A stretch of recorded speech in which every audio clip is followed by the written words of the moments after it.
যুক্তরাজ্যে যারা বেনিফিট নিচ্ছেন তাদের জন্য দিনে দিনে সব কিছুই কঠিন হচ্ছে।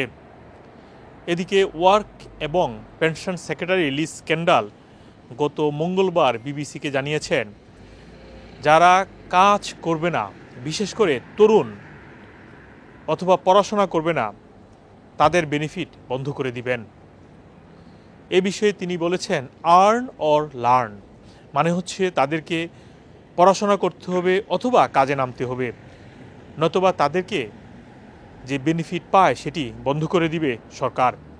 এ বিষয়ে তিনি বলেছেন, প্রায় 1 মিলিয়ন তরুণ রয়েছেন যারা কোনো কাজে নেই, কোনো ট্রেনিংয়ে নেই, ঘরে বসে বেনিফিট নিচ্ছেন, এমনকি তারা পড়াশোনাতেও নেই। তাদের বয়স 18 থেকে 21। এজন্য সরকার একটি পদক্ষেপ হাতে নিয়েছে। ওয়েলফেয়ার সিস্টেমের আন্ডারে ইউথ গ্যারান্টি নামে একটি প্রজেক্ট হাতে নিচ্ছে। এই প্রজেক্টের মাধ্যমে ওইসব তরুণদেরকে ট্রেনিং অথবা পড়াশোনার জন্য প্রস্তাবনা দিবে সরকার। যদি এই প্রস্তাবনা কোনো তরুণ গ্রহণ না করে, সেক্ষেত্রে তাদের বেনিফিট বন্ধ করে দিবে। তাই এসব তরুণ যারা 1 মিলিয়ন রয়েছেন, তাদেরকে হয় পড়াশোনা করতে হবে, নতুবা কোনো ট্রেনিংয়ের ব্যবস্থা করা হবে, অথবা তাদেরকে কাজে ফিরতে হবে, নয়তো তাদের বেনিফিট সিস্টেম বন্ধ করার হুঁশিয়ারি দিলেন লিজ কেন্ডাল। এদিকে ব্রিটিশ প্রধানমন্ত্রী কিয়ার স্টারমারও বলেছেন, যারা কাজে যাওয়ার সুযোগ রয়েছে তাদেরকে কাজে ফেরার নির্দেশনাও দিয়েছেন কিয়ার স্টারমার।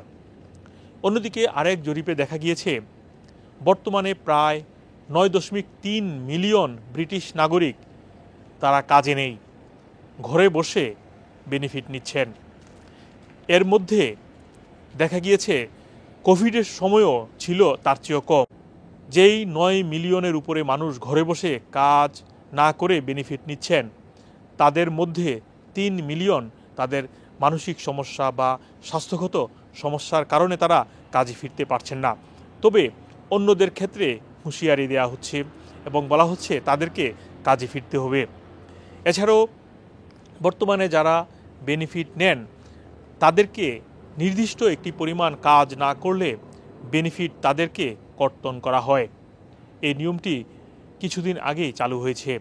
এছাড়াও যারা বেনিফিটে রয়েছেন কিন্তু কাজ করেন না, নিয়মিত যে কেস ওয়ার্কার রয়েছেন জব সেন্টারে, তাদের সাথে নিয়মিত ইন্টারভিউর মাধ্যমে তাদেরকে কাজে ফেরার নির্দেশনা দিয়ে আসছে। তাই সরকার বলেছে, বিশেষ করে তরুণদেরকে তাদেরকে হয় লার্ন করতে হবে, নতুবা আর্ন করতে হবে, অথবা তাদের বেনিফিট বন্ধ হয়ে যাবে। মোহাম্মদ আব্দুল হান্নান, 2A নিউজ, যুক্তরাজ্য।